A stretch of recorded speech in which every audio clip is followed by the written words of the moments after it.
दोस्तों नमस्ते। दिल्ली का चुनाव अब सर पर है। लगभग उम्मीदवार तय हो चुके हैं और दिल्ली में चुनावी घमासान चल रहा है।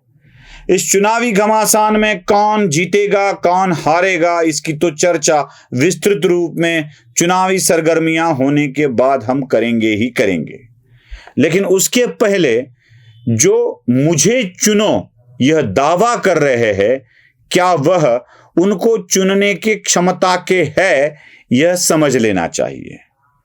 आज दिल्ली की मुख्यमंत्री आतिशी जो फिर से एक बार मुख्यमंत्री बन सकती है क्या? क्योंकि एक बात तो तय है दोस्तों, केजरीवाल मुख्यमंत्री नहीं बन सकते, क्योंकि केजरीवाल को जमानत देते ही कोर्ट ने कहा था कि आप दिल्ली के मुख्यमंत्री के ऑफिस में नहीं जाओगे, मुख्यमंत्री के तौर पर कुछ निर्णय नहीं लोगे, काम नहीं करोगे।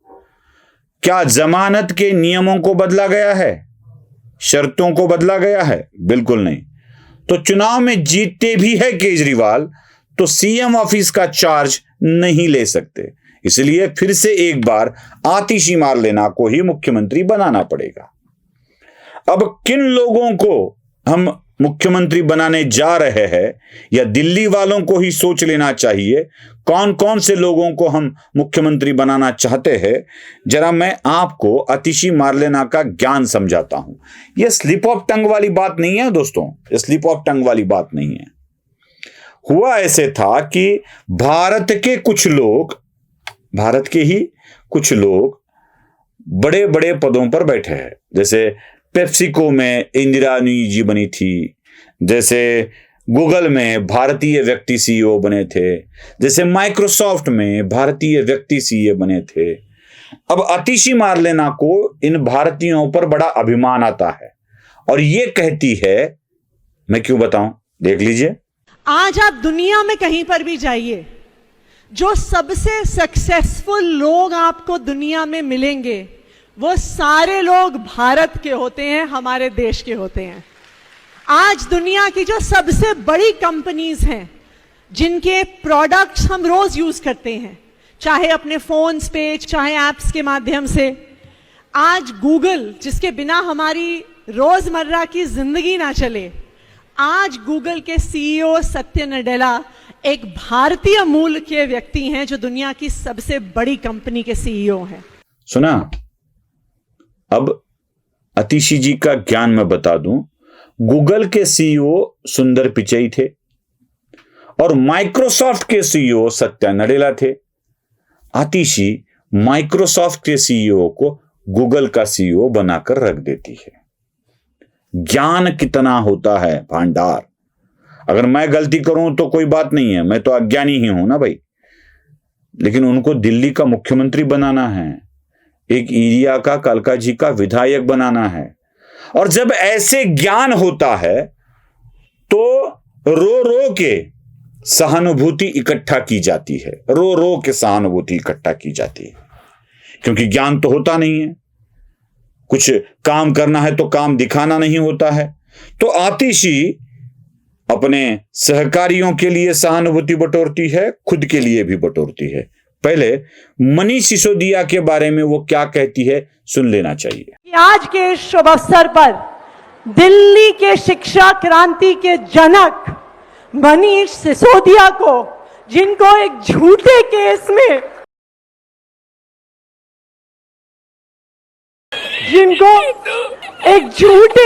में 17 महीने तक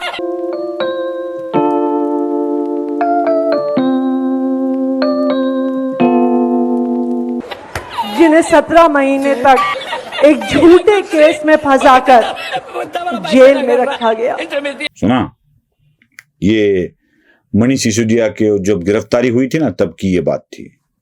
अरे घोटाला करे मनीष सिसोदिया, दारू में धोरणों को बदलकर, नियमों को बदलकर पैसा खाए मनीष सिसोदिया, अरविंद केजरीवाल और वो क्या जैन, सत्येंद्र जैन, इनकी गिरफ्तारी होती है तो भावनाओं से ओतप्रोत होकर आतिशी को रोना आ जाता है। क्योंकि जब महिला कैमरा के सामने, दुनिया के सामने रोती है ना, तो लोग कहते हैं अरे रे बेचारी, और क्या हाल हुए हैं बेचारे इसके भी। ये रोना फटाक से निकल जाता है, और यही रोना दिखाकर आतिशी अपने आप को भी सहानुभूति बटोर रही है और पूर्व मुख्यमंत्री मनीष सिसोदिया के लिए भी सहानुभूति बटोर रही है। बात यहां तक नहीं आती, कोई जरूरत नहीं होती प्रेस कॉन्फ्रेंस में अपने निजी जिंदगी को बताने की, लेकिन फिर भी आतिशी बताती है और यहां पर भी रोती है। सुन लीजिए। मेरे पिताजी जिंदगी भर शिक्षक रहे। उन्होंने दिल्ली के हजारों गरीब लोअर मिडिल क्लास परिवार से आने वाले बच्चों को पढ़ाया। आज वो 80 साल के हो गए हैं।